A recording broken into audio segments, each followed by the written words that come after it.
أم عادل. يا ام عادل، المكالمه مذاعه على الهوا، موافقه بالاذاعه؟ اه قولي لي، اتفضلي، مشكلتك ايه؟ بصي، أنا مشكلتي، أنا حتى حكيت للأستاذة داليا. أنا بقالي 30 سنة متجوزة، ماشي، من سنة 91، ومعايا 3 أولاد، وعيشتنا كانت ماشية زي الفل، وأنا شغالة وظيفة كويسة والله يا أستاذة مروة. وجوزي برضه كان موظف، وهو بيحط قرش على قرش، وعملنا واشتغلنا وكبرنا العيال، والعيال بقت يعني كلهم متخرجين من كليات كويسة. حلوة. يعني واحد عين شمس وقعد حلوين، والتالتة يعني كده، مفيش حد عندي خد معهد ولا دبلومات ولا الكلام ده.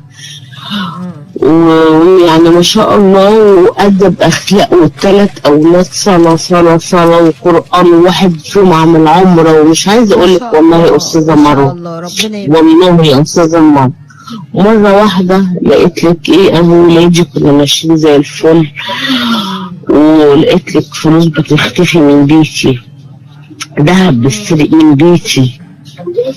ايه ده، في ايه؟ يقول لي ايه، احنا شكلنا عندنا الله اكبر في حاجه وحشه، عفاريت. لدرجه ان انا من كتر الفلوس اللي اتسرقت من بيتي انا رحت الشيخ، فقال لي ايه يا ماما، شيخ فلوس ايه اللي بتتسرق من بيتك؟ عفاريت ايه ده يا ماما؟ كانت العفاريت سايبه البنوك وجايه تسرق بيتك. اللي بيسرق منكم فيكم. برضه ما صدقتش يا استاذه مروه.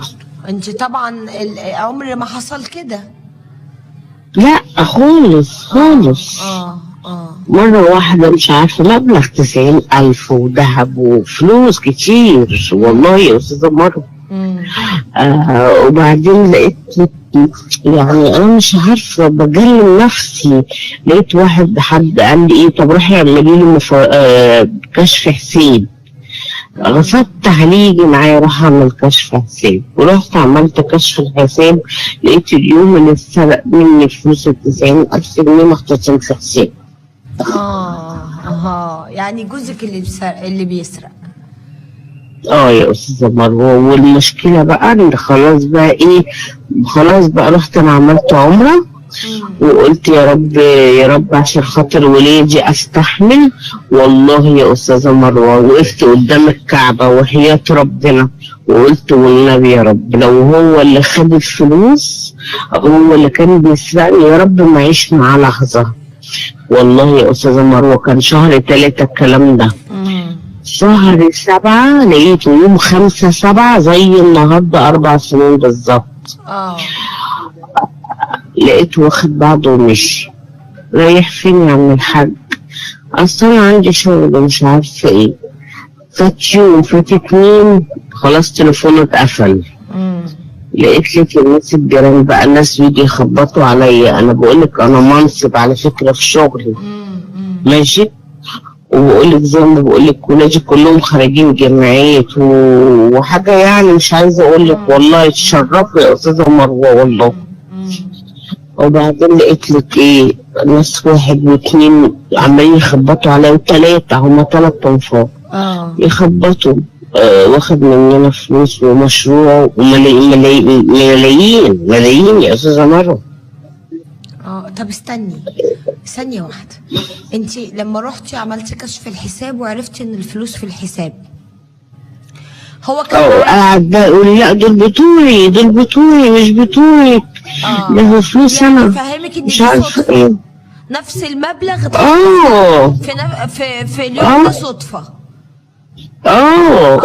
حتى انا قلت كان ليا فلوس تاني بقى معاه في البنك، قلت له هاتهم يا حبيبي، هاتهم خلاص كده، كفايه كده. لدرجه ان حسابك وحسابه واحد، يعني انت بتشيلي معاه في الحساب. بصي انا بشتغل وباخد معاش من شغلي، انا كنت في الجيش وباخد معاش من شغلي، فمعاشك كبير من هنا ومن هنا، انا بشتغل هنا وهنا. انا بقول له بقى المعاش نشيله والقبض اصرفه بقى، ناكل ونشرب بيه عشان عندنا عيال وصبيان عايزين يتجوزوا. هو كان معاكي في نفس المنصب ونفس الوظيفه؟ اه هو اه. كمان بياخد نفس الفلوس. بس هو بقى اما خرج، بس هو اما خرج بقى معيش، ما اشتغلش، انا اللي اشتغلت. فبقى معاه ماشي. معاش، بقى معاه معاشه بس. بس اه. مم. ماشي. جيت بقى يا استاذه مروه، رحت وقفت قدام الكعبه، والله يا استاذه مروه شهر الثلاثه شهر الخمسه مشي، ما شفتوش لغايه دلوقتي، النهارده 5/7 بقى. مم. 4 سنين ما شفتهوش. والناس بقى في الشارع خلاص رموا وطلع صوتهم وكل بقى شويه خبطوا. واخد من 3. 3 فلوس كتير. ملايين. لدرجة ان انا استاذة مروة انا ضغطي عالي، ولغاية دلوقتي انا بكلم نفسي، 4 سنين بكلم نفسي. يعني الناس جت تطالبك انت بالفلوس، قلت لهم طبعا انا ماليش دعوة، انا ما خدتش منكم حاجة. مفيش. قلت لهم منين؟ جبت لهم بقى اخواته وجبت الناس يقعدوا معايا ومش عارفه ايه. طب مفيش، ولا اخواته قعدوا يقولوا طب مفيش وصل انتوا واخدينه عليه. هو مش واخد، هم مش واخدين عليه اي حاجه. هو سمعته من كتر ما كانت كويسه ومعروف ان فلان بيشتغل. اسم الله عليكي يا حبيبتي، الله اكبر عليكي، الله اكبر عليكي. الله اكبر عليكي والله. بس انا مش عارفه. انا بكلم نفسي 30 سنه كنت عايشه مع واحد ما اعرفوش. لا اله الا انت. 30 سنه والله يا استاذه مروه، والله يا استاذه مروه ما بكذب عليكي في كلمه. انا على علمك انا عارفه ان صدمتك ملهاش حدود، لان انا اللي سمعت منك مصدوم. انا مذهوله، انا مصدومه ومذهوله. حاجه يعني بني ادم مش عايزه اقول لك محترم وعايش كويس وبيشتغل واهله ناس كويسه واهله ناس كويسه وعشتوا مع بعض على الحلوه والمره وكبرتوا العيال. شايفني مش لابسه خاتم في ايدي، كل فلوسي لولادي والبيت والعيال، وعامله لعيالي كل واحد شقه، وعامله بصي كل فلوس، مش لابسه خاتم والله يا استاذه مروه، ما لابسه خاتم في ايدي. طب هو كان خد منك حاجة بقى يعني بعد ما مشي غير ال90,000 دول اللي هو حاططهم؟ كان في بقى دهب بنتي، علبة دهب في البيت خدها، لقيتها واخدها. كانت تقريبا بقد ايه؟ فوق بتاع 60 جرام دهب.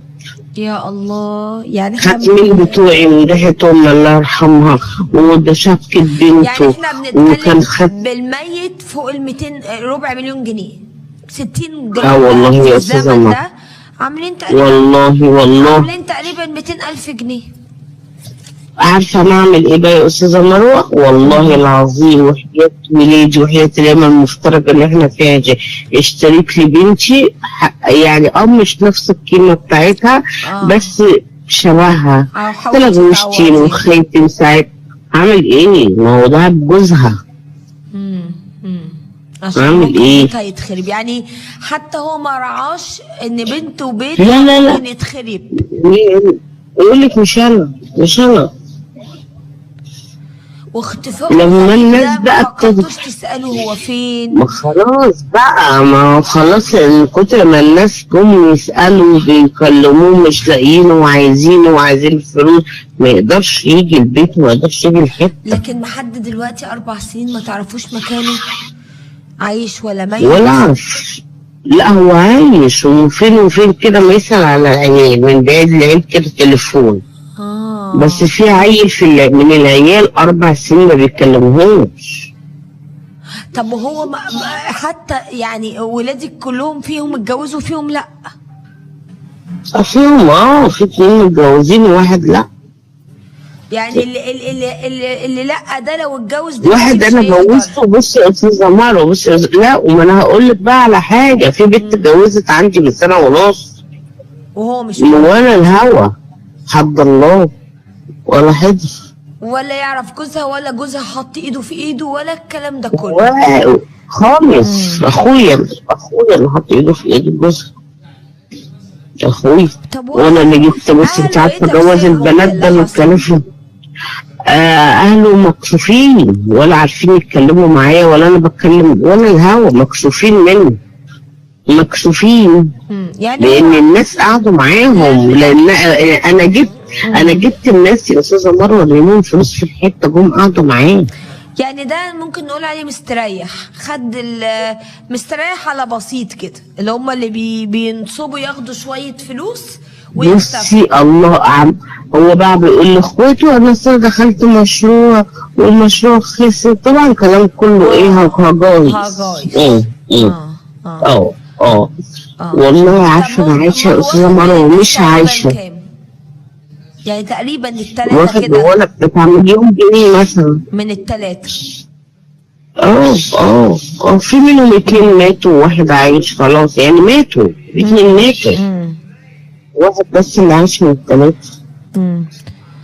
يعني انا عايشه يا استاذه مروه مش عايشه. ممكن يظهر في اي وقت وممكن ما يرجع. يقدرش يجي هنا، ما يقدرش يجي الحته دي عشان اهلهم برضه وعيالهم. بس هم ما همش اي مستند قانوني، يعني هو ممكن يقول لهم اللي عندكم اعملوه. بس هم جامدين، يعني ممكن يمسكوه يربطوه في شجره، ياخدوا حقهم ضرب موت، مش كده ما يقدرش يجي. هو الغل اللي جواهم اسم الله عليك، وشقاهم والله لو معايا لارجيهم والله، وشقاهم كمان. شقاهم يا استاذه مروه برضه. الشقه وحش بعيد عنك، الشقه وحش يا حبيبتي والله. طبعا ما يضيع منك شقاك ده مجموعه من واحده 100 جنيه في الشارع بتقول يا حاجه غاليه والدنيا مولعه. اتاخد منكم تقريبا 290,000 جنيه في غمضه عين. بنتي والله العظيم انا بنتي عوضتها بس انا الدنيا مش عارفه تعوضني والله. هي الصدمه اكبر من الفلوس. صدمة عمري، ضربة على دماغي يا أستاذة مروة، ضربة. عشرة العمر اللي كان بياكل وبيشرب معاكي، اللي كنت 30 سنة وعلى حياتك. وكتاب الله أنا ما بمسك الفيزا بتاعت المعاش بتاعتي خالص، عمري ما مسكتها. هو اللي بيقبضلك. أيوه والله حتى ربنا. مفيش أمان. هو اللي كان مفيش أمان. لا خالص دلوقتي مفيش. فقدت لأي حد في الناس في الدنيا كلها. أنا مش عايزة أشوف أي حد في الدنيا، مش عايزة أكلم حد، مش عايزة أصاحب حد. خلاص حتى أهلي أنا قطعتهم برغم إن هم ناس كويسة جدا. مش عايزة أعرفهم عشان هم وريحته. لو جه وقال لك سامحيني وخلينا نبدا في حته جديده انتي يرضيكي بعد الغدر اللي خدته على دماغي؟ عارفه انا ممكن اقول ايه، اللي هو دخل مشروع وخسر، ممكن اي حاجه، لكن ان انت تديني على دماغي عايز يدخل مشروع ما يهربش. لو كان ده انا عايشه معاكي وقال لك انا هدخل مشروع، بسم الله عليكي يا يما، هو ده المكسب او الخساره. والله العظيم يا استاذه مروه هو ده اللي انا بقوله. ولو كان جه قال لي وحكى لي من الاول كنت قلت لكن ده انا نايمه في حضنك واقوم النوم. ويمكن اتجوز ويمكن واحده نصبت عليه ويمكن حاجات كتير. بصي انا 90% بقول واحده نصبت عليه، لانه بصي انا كتير قوي بقعد بكلم نفسي والله. يعني انا لغايه دلوقتي بقول لك انا بكلمك دلوقتي ورجل راسي بيقول لي ده ضغط عيش. شر عليك. لا والله العظيم يا استاذه مروه خدت ربنا. انت بخير وولادك بخير، يبقى الدنيا وما فيها. ولادي الله اكبر عليهم والله العظيم.